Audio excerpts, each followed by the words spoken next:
when you are looking for something, oh, I want to spoil myself and I want to have a piece of chocolate. Well, okay, have it.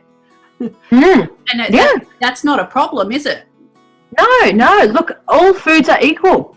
And I really say that with full belief in that all foods are equal. Welcome to the Secret Women's Business Podcast. This podcast is for women and it is about women. It is a place where curiosity meets answers. And today we are very lucky to have a special guest, Bianca Skilbeck. That's right, isn't it, Skilbeck? Skilbeck, yeah. Yeah. Bianca is an eating disorder and disordered eating and addiction recovery specialist, CEO and founder of Freedom from Food, rather, and has a very important message that I believe every woman needs to hear. We're going to talk about that plus much more. And as I pick Bianca's brain clean, welcome, Bianca. I'm so happy that you're here. Hi, Jodi. Thanks for having me here. Thanks for the invite. Yeah, you're welcome. Now, let me just brag on your behalf. I'm going to fangirl on you for a moment. Please do. Got my piece of paper here. And I unashamedly read off it while I'm doing these podcasts. So your list of qualifications: clinical and practicing hypnotherapist and certified certificate for and diploma in hypnotherapy, advanced clinical qualifications in resource therapy, advanced clinical qualifications in neuro-linguistic programming, is an approved practitioner for the Australian Centre of Eating Disorders, is an approved practitioner for the Butterfly Foundation, registered member of Australian Hypnotherapy Association, and you are currently in your third year of psychology degree at Monash Uni, and CEO and founder of Freedom from Food. And my first question is, how do you find the time? Yeah, that's a good question, actually. Yeah, I'm feeling pretty good at the moment because uni's just ended for the year, so I'm back in business mode at the moment. But yeah, it gets a bit hectic at certain points. Yeah, and look, and I think reading off all that, it's just a little note for everyone that you know what you're talking about and you have the qualifications to back that up. And I've got so many questions for you, and I just want to dive into some housekeeping first. So for those that are listening on the podcast, if you like to see people's hands flapping around and faces, you can come and watch this podcast on YouTube. And if you're on YouTube and my hand flapping is very distracting, just head on over to the podcast and listen to us there rather than watch my hand flapping. I've got the links in the description below for both, so you can find them easy. I've got a million questions, so hopefully we've got time for them all. If not, we'll just have to get you back on the channel. No problem. That's my way of getting you back in. So are we ready to dive in? Ready. Excellent. So I just wanted to kind of go back to the start because you've had an interesting journey, and I just wanted to know, like, what's got you here today at Freedom from Food? What's your journey been like? Yeah, so should I start my journey professionally or personally, or what sort of angle is more interesting? Wherever you want to, I guess. Maybe personal, because that's kind of taking you on this journey. Professional road. Yeah, they're sort of inextricably linked, aren't they? Of course, for all of us. Yeah. So look, you know, these days my title, as you read out everything, I'm a clinical hypnotherapist, counsellor. I'm studying psychology at Monash. It's something that I've always known that I wanted to do. So even as a teenager, I knew that I wanted to be a therapist of some sort. I didn't really have a title for that. Didn't really fully know what that meant at the time. But I always knew I wanted to be in this field of some sort. Wasn't ready at all, though, finishing school to really get into that. As a teenager, I knew what I wanted to do, but I spent a lot of my 20s just traveling and doing odd jobs and all of that sort of thing. I studied my certificate and diploma in hypnotherapy in my late 20s and qualified. It's about 6 years ago now, and I opened a business. I was living in the southeast of Melbourne at that time, so that was Southeastern Hypnotherapy and Counselling. And more recently, in the last year or two, I've moved over to the western suburbs of Melbourne. Decided that I really want a niche in my speciality, which is the eating disorder treatment stuff. So rebranded to Freedom from Food, which just felt a lot more comfortable and a lot more what I'm about. So personally, I've got my own history of eating disorder, both under and overeating at different times in my life, which started when I was quite young, actually. So that's very much prompted my own introspection on the topic from a very early age as well. And yeah, really, of course, driven the professional interest as well. Yeah. So I know you touched on that a little bit of having your own eating disorders, but what compelled you to work with others that have had that, an eating disorder or disordered eating? Yeah, look, I think for me, I guess the problem has seemed so profound for me in a sense, because when we talk about eating disorders and we talk about food, I think people get a particular idea in their mind of what that looks like. And I think that they get a particular idea that, you know, there's just this very small percentage maybe of people that have an eating disorder, like that this is just a really minority sort of part of the population, but it's not something that most people have to worry about or anything like that. But I see it differently, I suppose, because for me, eating disorders are just a spectrum disorder. I mean, we've all got a relationship with food, and I think that for everybody that fluctuates to a degree. And when we bring that word disorder into things, it's just really referring to how big those fluctuations are and how chronic they are and how much that impacts a person's life. So, you know, for me, the eating disorder stuff, it's not actually a minority problem. I think it's something that a lot of people contend with, and they do it in silence as well. I think that especially for women, the topic of food, you know, can be a topic that really brings up a lot of stuff. And so we're not just talking about food. At the end of the day, we're talking about like some really fundamental things about how people relate to themselves, how they care for themselves, how they see the world. So for me, it's a really profound topic. You know, food is just the very surface level. You know, that's how it's being presented. That's the symptom, but it runs so much deeper. So I find it fascinating, and I find it perplexing, and I find it just really interesting.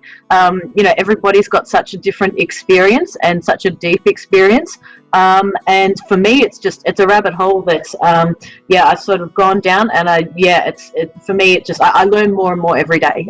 You know, I guess that's the thing. Like, I feel like it's something that I could do for the foreseeable future, and I'll never stop learning. Yeah, and like I just want to touch on that.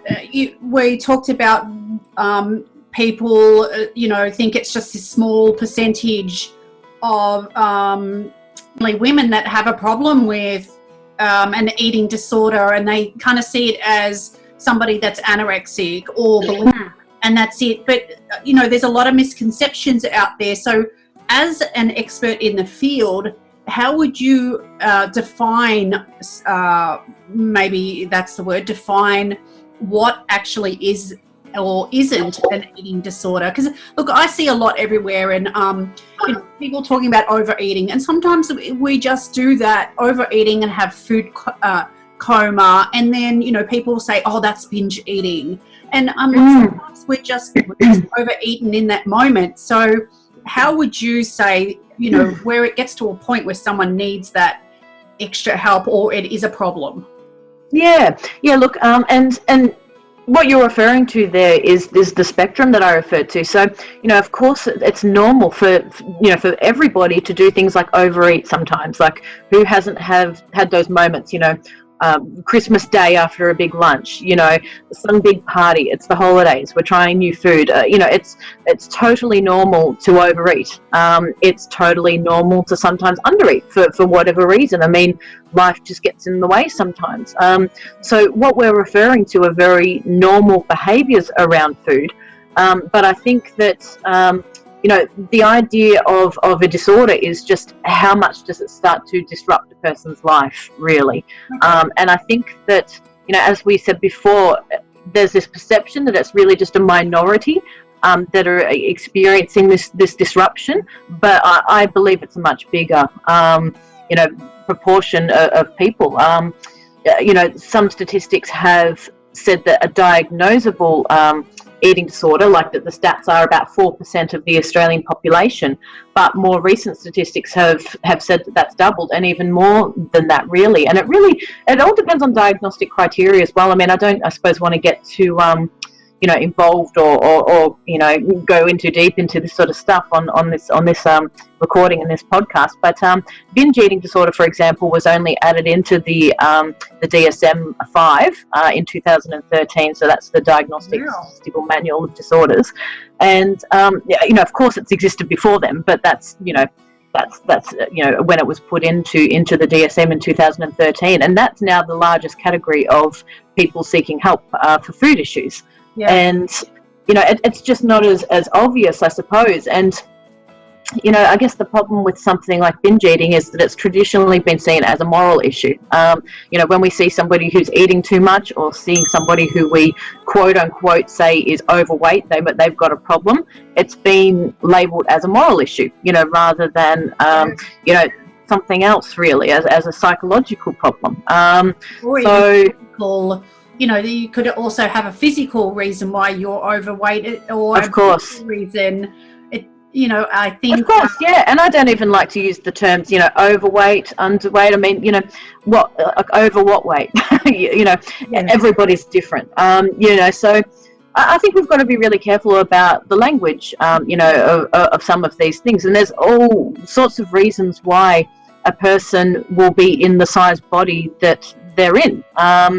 The truth is that we can't look at somebody and know what their health is. We can't look at somebody and know anything about their physical health or their mental health. So I really want to uncouple this idea of weight and health. They're not, there's this difference between causation and correlation. And we can't look at somebody's weight and really be able to say anything about their health. We just don't know.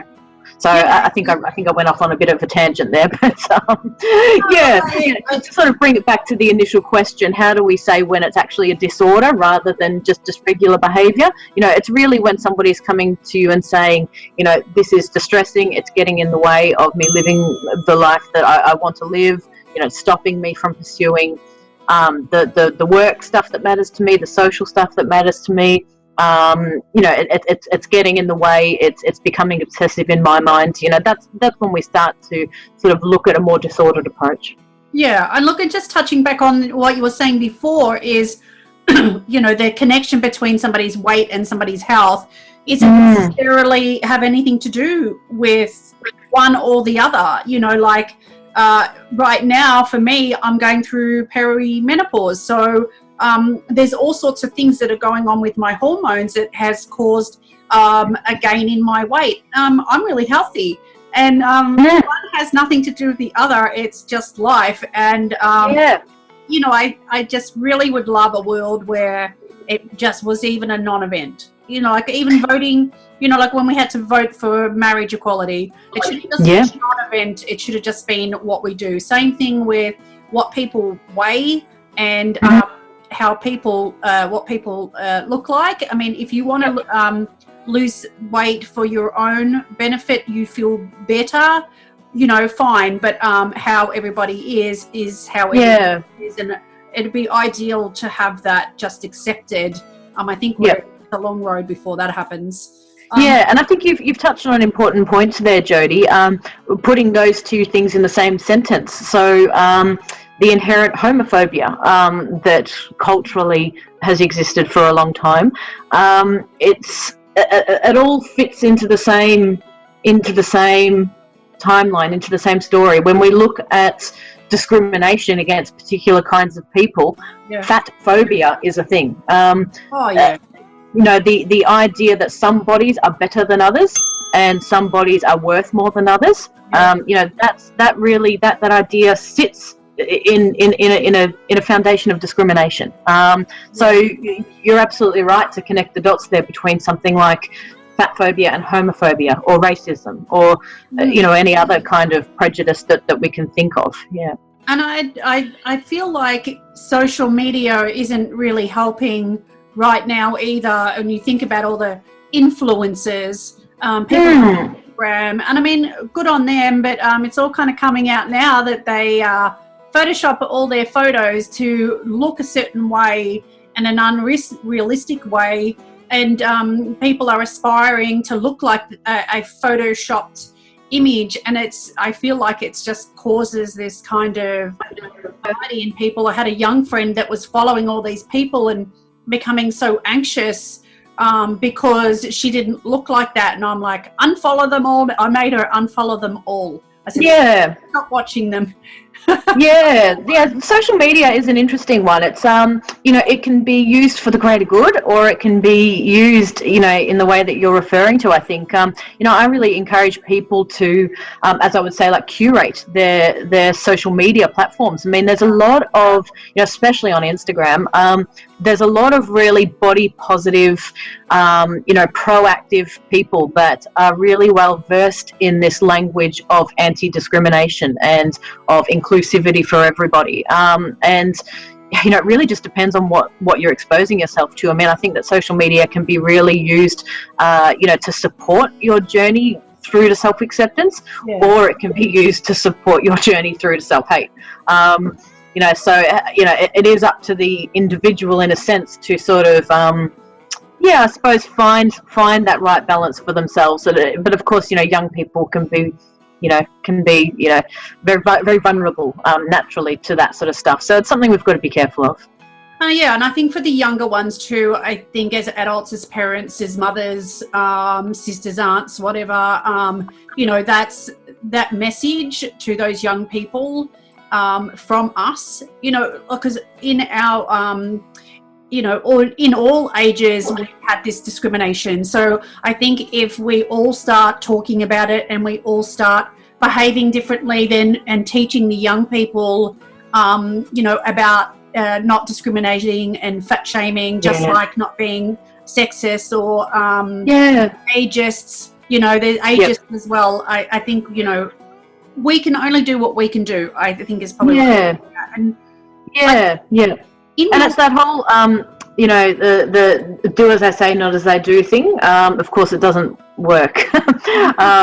If we want to really give our young people a good model of what it is like to accept themselves, we really need to be doing that for them as well. So as people who are mothers and teachers and just hold these higher positions in young people's lives, we really need to be showing them what it's like to accept ourselves first. Yeah, and unfortunately, that doesn't always happen when you hear some of the some of the horror stories of a teacher saying something to an overweight child. So, we're all human. It sucks, absolutely. But we're all human and prone to error, of course. And I really, I feel for people who, really have that internalized sense of stigma or shame around who they are. And they're just projecting that out to other people as well. I have all the compassion in the world for that, because I know it's hard and we're all human. But this is a cultural problem. It's bigger than any one individual. Yeah, and I guess as long as we kind of are conscious of it ourselves, it's all we're learning. Yep. So in bio, you mentioned something called health at every size. Can you tell me a little bit more? I was curious about that. Can you tell me a little bit more about that? Yeah, so health at every size, or affectionately known as HAES, it started as a social justice movement. Basically, I think it was back in the 60s. There was a group of people in America who were tired of being discriminated against, in the healthcare system, in workplaces, whatever, and so. An association for fat Americans was actually started, and that lies at the root of HAES, the social justice aspect of this, that regardless of a person's body size or regardless of a person's health status, we're all worthy of being considered equals. So that's where it all sort of started. And then later on, I guess in the last sort of couple of decades, a lot of health practitioners, so dietitians, nutritionists, therapists, psychologists, GPs, whoever else, have gotten behind the idea of health at every size, which it's such a big topic. I mean, you could talk for hours and hours about what health at every size is, but basically it's a group of health practitioners that have gotten behind this philosophy that everybody deserves the right to equal treatment. Everybody deserves to be able to pursue their health at whatever size they are. Yeah. And there's a distinction there between, some people get a bit confused about health at every size, and they think that it's insinuating that we are healthy at every size. There's a distinction there. There's a nuance. It's not healthy at every size, but it's health at every size in the sense that we, regardless of our weight status, regardless of what's going on with our bodies, we've all got the right to pursue our health and pursue health behaviours and not encounter blocks to that, because there's a lot of institutionalized stigma that happens against people who are in larger bodies. It's harder for them to access treatment. It's harder for them to just be out in the world and not be discriminated against. And all of that stigma that they experience contributes to detrimental health outcomes, more than what we really recognize. People see somebody and their body weight and they think, make this really like a simple line sort of, like connection. Oh, that person eats too much, that's why they're unhealthy. It's not that simple. We're not robots. We're not machines. We're not, the whole calories in, calories out thing, that is a myth that has been debunked, because we're not robots. Our health is so much more than just physical. Our health is mental, emotional, social, spiritual, financial. Financial, that's a big one that we could talk about forever, because there is a correlation between socioeconomic status and health. So health at every size is really trying to, educate people that, we're not just a physical body. We've got so many factors that contribute to our health, and regardless of those factors, we all deserve to be able to pursue our health at any size. Yeah, I love that. Sorry, I got a bit ranty there. No, it's good. I love the passion. You also mentioned that you help your clients to relearn intuitive eating. That sparked me as well. I'm like, what is that? What's intuitive eating? What does that look like? Yeah, I know. And isn't it so funny that, it makes me laugh that we have to have this conversation sometimes, because intuitive eating is simply just eating the way that your body tells you to eat. Like, it's, we're all born with it. We've all, I know you've got kids yourself, Jodi. When they were born, you didn't have to show them how to eat. You didn't have to tell them when they were hungry or when they were full. They knew. They told you. They gave you those indicators. We were all born with the ability to know when we're hungry versus when we're full. We're all born with the ability to know our taste preferences, and the things that we go for and the things that we don't like. We're all born with the ability to know what feels good for us, but in the process of diet culture and in the process of creating all of these rules and all these morals around food, people forget intuitive eating. So in a sense, it sort of it makes me laugh when we say, what's intuitive eating? Like, how do I do that? Like, that's how we were born. We were born to intuitively eat, and diet culture kind of unteaches us all of that. So and like this, I think also processed foods doesn't help with that either, because if something's got a lot of salt or a lot of sugar in it, and can make you crave that more and want to eat that more. So I mean, look, I guess there's some different lines of thought on that topic. There's some good research that shows that people who have a history of dieting, for whatever reason, tend to gravitate towards those foods more. And so what we can wonder there is, is it the processed foods that are making people crave more, or is it the fact that there's been deprivation in the past, which is making people crave those foods more? That would be the angle that Health at Every Size would take on that. Regardless of our food environment and the things that are available to us, when we put ourselves in deprivation, aka diet, it makes us obsess about food and it makes us go for really high calorie foods. That's a biological, survival instinct. Yeah, that's interesting. I mean, what about when,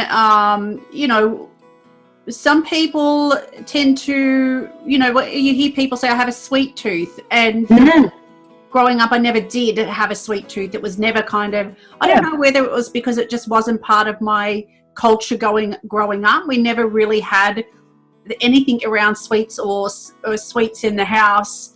It was no big deal. I don't know whether that's, me now. I don't really have an interest in it where, I know a lot of women love chocolate for, do we love chocolate because we're women and we're supposed to love chocolate, or have we grown up with, maybe our mums loved it, maybe that's how we learnt, but for me, it's not a sweet thing, I'm a savoury thing, so, I could eat a block of chocolate, no problems.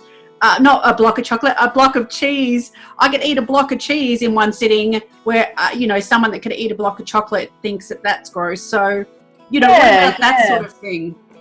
Yeah, I mean, of course, everybody's got their taste preferences, and some people just prefer sweet, some people prefer savoury, there's all sorts of options to choose from there. Chocolate is a big conversation, isn't it? Because it's such a trigger point for so many people. Women, yes, but people, in general as well. And it's one of those foods that we're really told it's bad, where it gets put in the good, bad food categories, and we're told that that's bad and that's something you shouldn't have. And I think we're socialized in along those kinds of lines of thinking. And so if you're going to be naughty, you're going to have chocolate, aren't you? So there's so much to it beyond the chemical property, of food. There's the marketing that's kind of involved in some of it too, like it's indulgent and it's decadent. And fun. It's fun, and you're spoiling yourself. And so, food's just food, really. So, and I think that kind of becomes a little bit confusing as well when you are looking for something, I want to spoil myself. And I want to have a piece of chocolate. Well, okay, have it. And that's not a problem, is it? No. Look, all foods are equal, and I really say that with full belief in that all foods are equal. They're all morally equal. Like, if you want to choose to eat the chocolate or you want to choose to eat the apple, cool. Like. This is not a moral decision. Like, this is, your body telling you need something in particular, go for it. Yeah. So what would you say, like, I would imagine people might be thinking, well, having chocolate for breakfast isn't necessarily a healthy thing for you. And they might, that saying all food is equal may raise that kind of question with people where they'll definitely. So, well, that's not healthy. Yep. Yeah. So what do you say there? It's a really big conversation. It's quite difficult to condense, I suppose. Generally when people are really eating in tune, so when they're eating intuitively, when they're attuned to what their body is telling them, when they're viewing all foods as equal, and I'm allowed to choose whatever I want from any category, they're all fine, and they're all morally equal. People don't generally tend to want a block of chocolate for breakfast. And that's not to say that, like, if you do want it, that's cool too. If you do want it, that's fine. And certainly when people start going into this intuitive eating process, there can be that real reactive, I'm just going to eat it all now because I've never never really let myself embrace this food. Yeah. So now I'm just going to eat it all. Myself rolling around in cheese and. That's right. cheese and biscuits and rubbing it Yep. all over my face. Yeah, that's right. So, going into the intuitive eating process, for a lot of people, there can be that real sense of like, well, I've never really given myself permission around certain kinds of foods. And if I'm going to give myself full permission, I'm just going to go crazy with it. And for a lot of people, they do go crazy with it for a bit. But as long that wouldn't as last. giving themselves that permission, then it starts to even out a bit, because if you are always allowed to have chocolate and it's never off the table and it's starting to become just morally the same as anything else, then your urgency around that food starts to drop a bit, and your fear around that food starts to drop a bit. And soon you find that actually I don't feel good when I eat a block of chocolate for breakfast, and maybe I do prefer something else instead. And that's when people are actually listening to their bodies. Like that's when they're actually tuning in and going, hey, so all foods are available. What do I actually feel like now? And I think the word morally equal is really the important thing there in that equation. We're not saying they're nutritionally equal. We're saying they're morally equal. Yeah, exactly. So exactly. Why do you think we actually develop these eating disorders? What do you think is kind of like a main trigger or catalyst? Diet culture. Oh, yeah. So our culture that says that thin is better, and that we should all be thin, and that's what we value. That is what we call diet culture, and that is a huge part of the development of eating disorders. I'm not going to suggest that it's everything, because people who develop an eating disorder tend to share a bunch of common traits. So tend to be perfectionists, tend to set pretty high standards for themselves, tend to be people pleasers, tend to maybe be quite rigid in their thinking, and tend to like rules and structure and all of that sort of thing. So, the list goes on. There are common personality traits that really fuel that fire of really developing a full-blown eating disorder. But it's diet culture that kind of sits at the base of that. I sort of think that, a person might have all of those personality traits, but let's say we really, in our society, we really valued fat bodies. Like, let's say that we all aspired to be fat, that was the thing that was really valued. Would there be people that would be starving themselves and dieting constantly and all of that sort of thing? They might have all those personality traits, probably just channel it into something else instead. So the fact that they're choosing to aspire to thinness, and all of the perfectionism and the high standards and all that sort of stuff is being channeled into food and body stuff, that's diet culture. I hope that makes sense. I guess some people, they just scratching my leg, I'm really itchy today for some reason. I guess, some people might channel it into an eating disorder.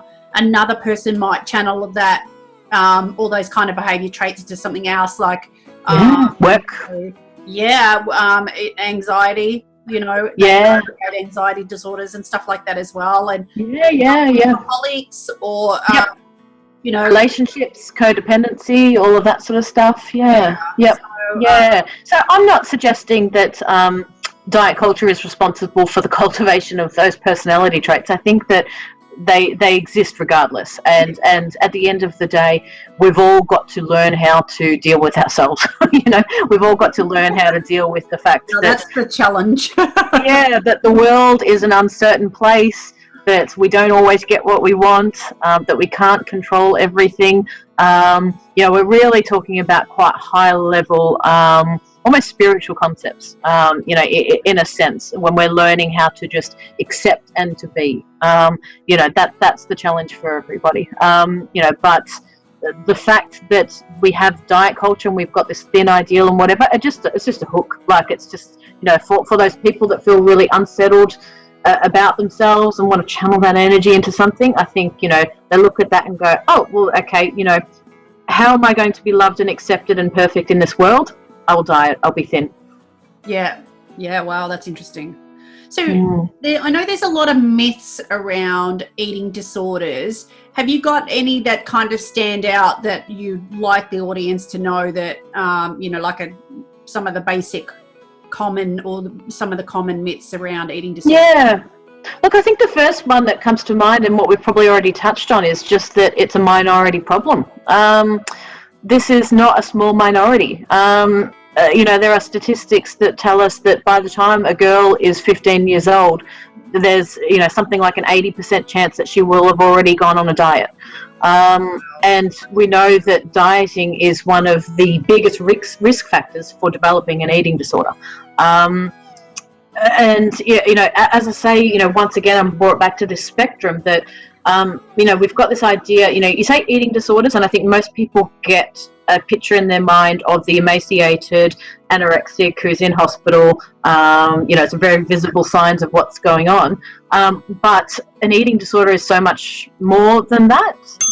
That's an extreme end of one example, of one presentation, but it's so much more than that. If a person is binging and purging every day, that is just so terrible for their health and so dangerous, to be doing that. But we might not necessarily know. They could be having a very average kind of weight, or even they could be a bit overweight, quote unquote. So there's so much more to an eating disorder than just that stereotype picture of what we think an eating disorder is.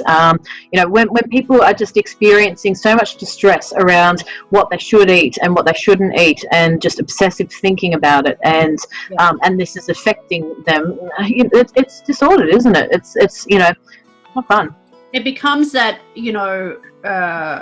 constant thing all day of, I know for myself, being on keto, for the like I was told that it will help heal the adrenal gland, so I went on it. But it's just that whole, oh well, what can I eat, what can't I eat? It just becomes this focus. Your day is this focus on food and putting in your macros and everything. I mean, it's exhausting. I would be a terrible dieter because I just go, oh god, that's too hard. So it's not just you, Jodi, it's everybody. There are very few people who can sustain very rigid diets like that, because diets like that really don't take into account every other aspect of health that we've got.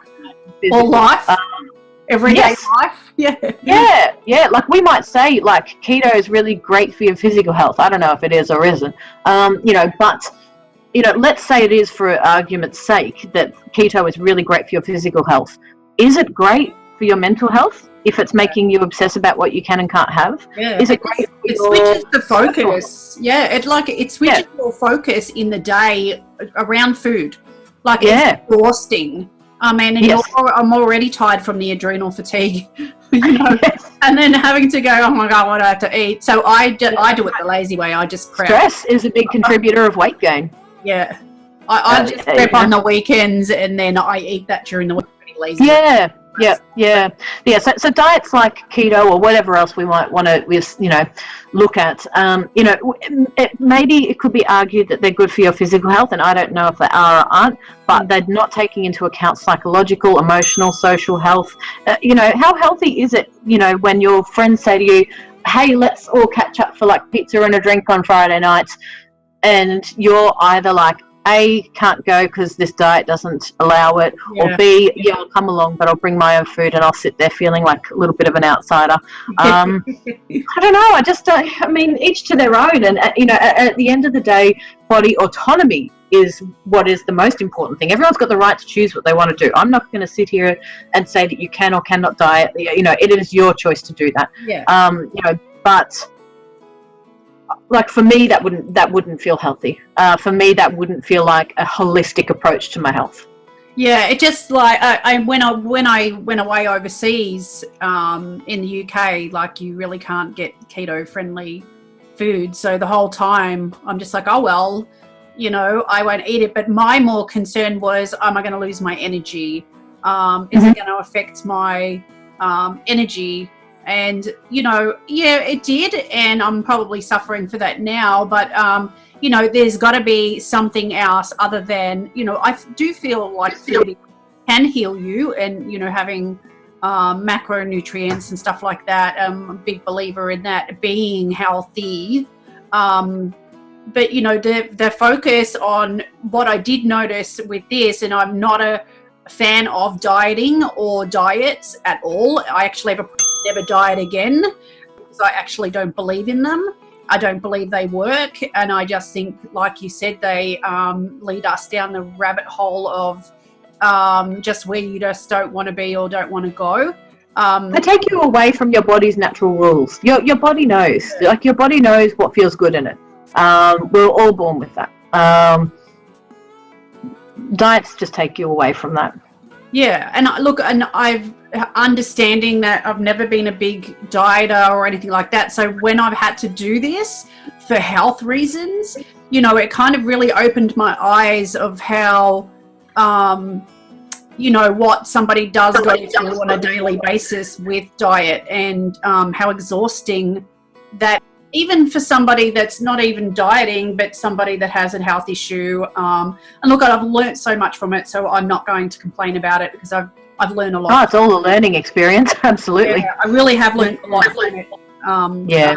And, you know, look, even to return to that point about needing to do something for health issues, there is no health condition that is specifically related to weight. And to put that in another way, there is no health condition that only fat people get. Every health condition out there, you can find examples of it in all body types. So, you know, the idea that we must lose weight in order to be healthy is just not true. We can do things to pursue our health without having to lose weight, because weight loss is just the outcome. That's the outcome of the healthy behaviours that we do. So if we focus on healthy behaviours and how to incorporate them into our lives in a way that feels good, if we just focus on that and completely separate the idea of whether or not we lose or gain weight, and just focus on the healthy behaviours, that is health promoting. Yeah, exactly. Yeah. So if people are struggling with this, do you know where there's resources available for somebody who's struggling? They feel like, you know, from what we've talked about today, they may have a problem with food or eating, or have some kind of disorder, or they know they are in very, you know, the end spectrum of really struggling with a disorder. Where would they go? Where can they seek some help? Well, they can absolutely go and check out my website, freedomfromfood.com.au. So I've got information there, and I'm about to release a quiz, actually, which will be free for people to do, which is going to be called How Healthy is Your Relationship with Food? So something like that would give people a bit of an idea about, you know, where they sit on that spectrum that I've been talking about. So yeah, absolutely check out the resources there. But otherwise, of course, if you're listening to this in Australia, we've got the nationally recognised association, the Butterfly Foundation, has lots and lots of information about eating disorder treatment. I'm in Victoria, where we've got Eating Disorders Victoria, who have lots of information as well.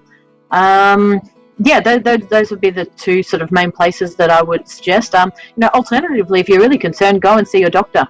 Your doctor will be hopefully connected, you know, to health practitioners that specialise in these types of issues, and whether that's dietitians, psychologists, counsellors, you know, other kinds of therapists. There's lots of help out there. The biggest thing that I would implore people is just tell somebody. Yeah. There's so much secrecy and shame that exists around food issues. Yeah. And if we can just be more open about this and talk about, you know, I don't find this easy. I'm having a bad day. I'm having a bad week. You know, just being able to share that experience, it really lessens the load. Yeah.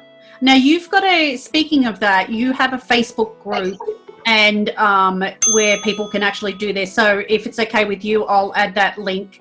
Yeah, please do. Yeah. Below. Yeah. And any links to Bianca's site, I'll go through that shortly, but I'll also, any important links will add them below the podcast and the YouTube video. What if it's a family member or a friend and you notice that they're having an issue? How would you approach that? I worry that I would say the wrong thing and might trigger them. Yeah. Yep. And everybody, of course, is in different stages of readiness for change. Sometimes people can be in a really what we would call, even just like denial, or, like a pre-contemplative, sort of stage of change. Like they're not even thinking about change. They're not interested in change. They're, they're really just committed to whatever it is that they're doing. And that's totally understandable.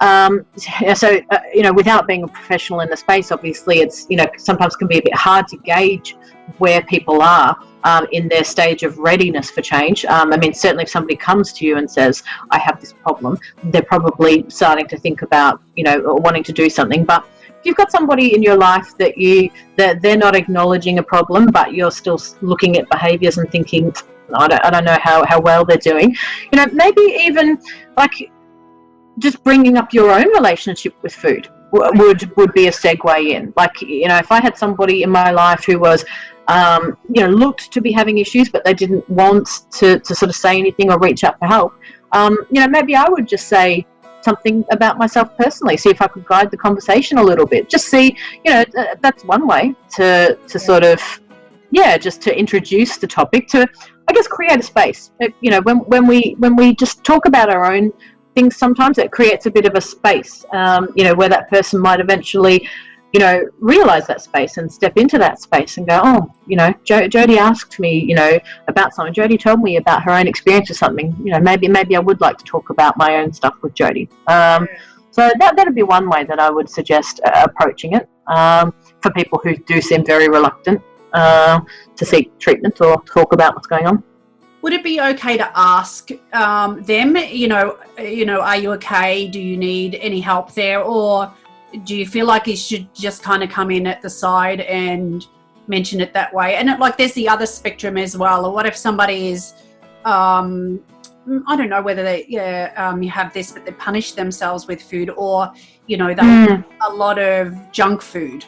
When I say diet, I just mean dietary. Their diet consists of eating a lot of junk food and kind of rubbish foods and not much else. So how do you approach that? Do you leave them to figure that out for themselves? Look, I wouldn't assume that that they're unhappy with that.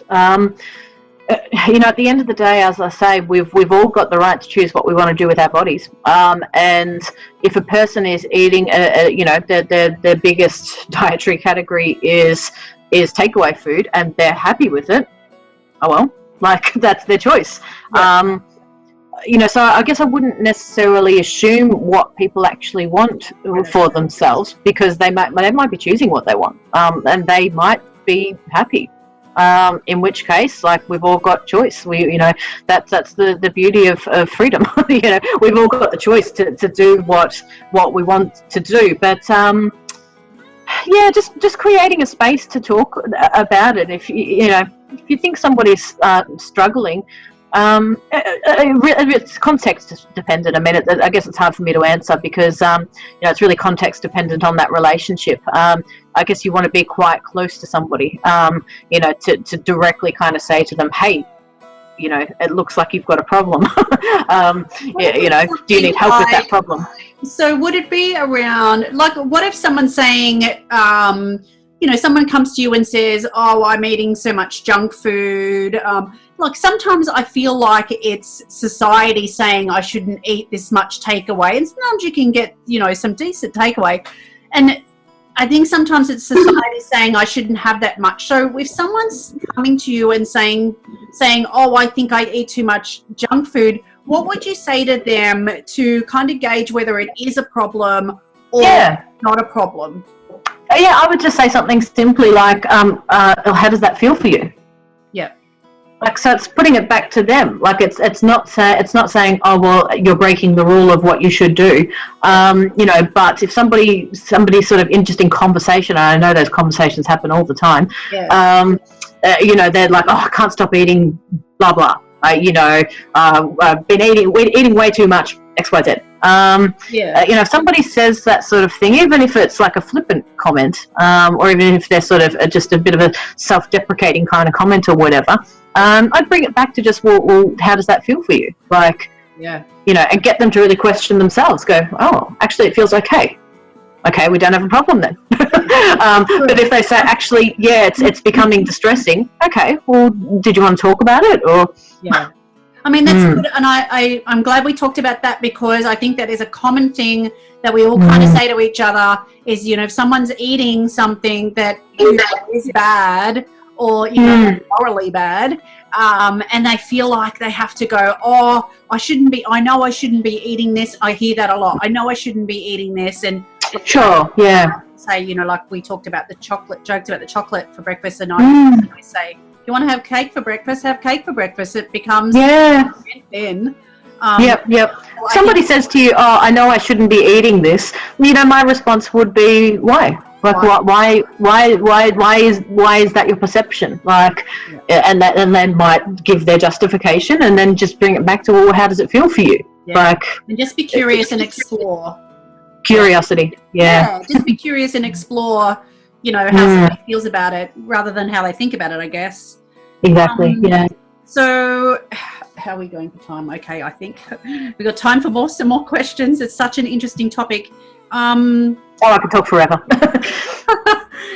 How do we shift our mindset from this obsession with how to look perfect and what's perceived to be beautiful? I know we talked about it a little bit before, but where do we even start? So somebody's out there and they're looking at all these people on Instagram and they're feeling anxious, like, oh, I don't look like that. Or even for someone older like myself, I don't look like I used to anymore. I don't have the body that I used to.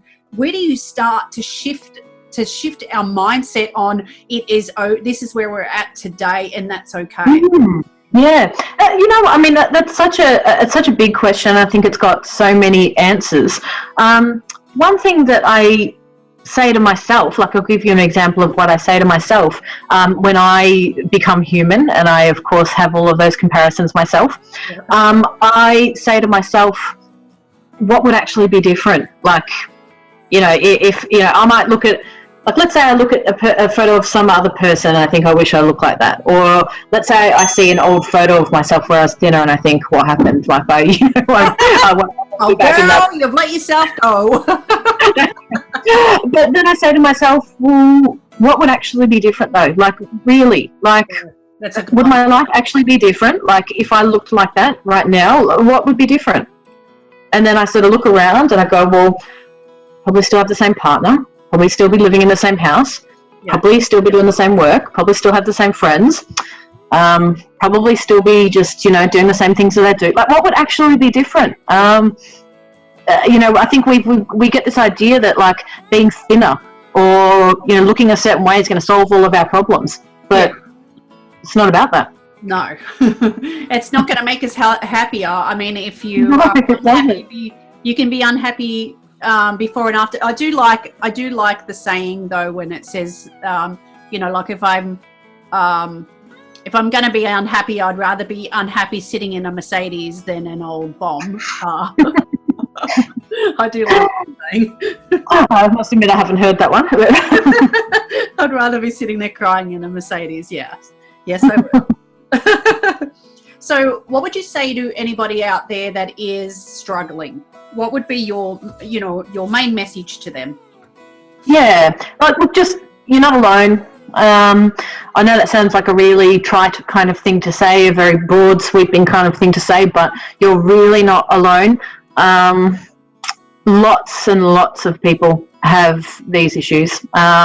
And you probably are not even aware of the extent to how many people. Some of my biggest client base, because I primarily see people for eating disorder treatment these days. That people with eating disorders probably takes up about 80 or 90% of my clientele. And so many times I'm seeing people from the fitness industry, bodybuilders, fitness models, people who are health practitioners themselves. This doesn't discriminate. It can be anybody really, and And when I see clients for these issues, I often think, when I first meet them, that very first session, I think to myself, if I walk past this person on the street, I wouldn't have a clue of the kinds of struggles that they're having. They look like they've got life together. So we don't know what's happening on somebody's inside just by looking at their outside. Yeah, that's good. So I just want to thank you so much for giving us your time, and we'd love to have you back in the future if we can get you back on board. I think this is a big topic, and the more we can get the message out there around all of this, the better.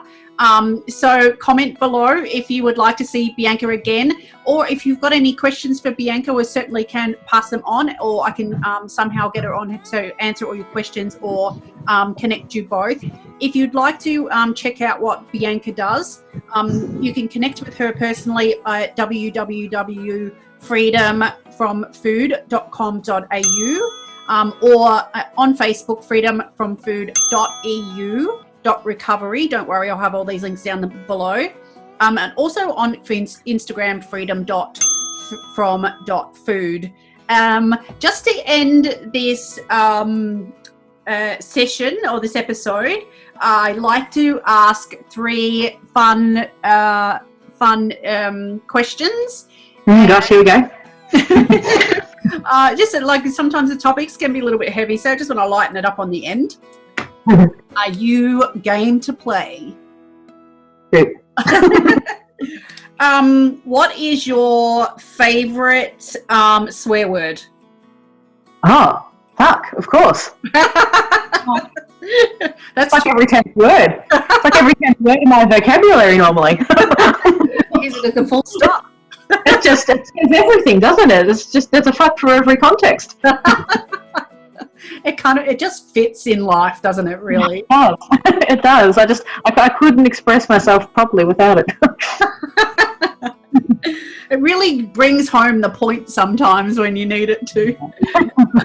What is your spirit animal and why? Oh, spirit animal. My spirit animal. You know what? I've got to think about birds. I don't know why. Something about flying, I suppose. Yeah. The idea of just being set free. It's very metaphoric, isn't it? Yeah, I like that. I'd like to probably be let free and fly, and then maybe shit on a few people. Well. Power. If you could have one superpower, what would it be? Well, we've just mentioned one there, haven't we? I would like to. You know what? I was just about to say that I would like to be able to travel to anywhere in the world instantly without having to do all the rigmarole and the fuss around it. Which would be great. But then, I thought it, and then my counter thought was, but that kind of takes away the journey, doesn't it? Oh yeah. Which is like click my fingers and be there. Yeah, it kind of, it's representative of everything we've just spoken about for the last hour. I mean, we all just want to get to where we want to go. Yes. In terms of our goals and all of these things, but we really don't appreciate just being present in the journey either. So, actually, I'm going to revoke my answer there. That's not my answer. As convenient as it might be. Maybe my superpower would be to go back in time. To see different different periods in time of history. Yeah, that'd be cool. Imagine the conversations that you would have with people. Yeah, that's right. So love all those answers. Lots of fun. I really thank you so much for being here. It's been an absolute pleasure having you on this episode. Like I said, all the links in the we mentioned today are linked down below. Thank you everyone for listening and supporting the channel. Like and subscribe, and whatever tickles your fancy. Don't like and subscribe. No, but like and subscribe. But we'll see you next time. Now go and be your awesome self. Great. Thanks, Jodi. Thanks, Bianca.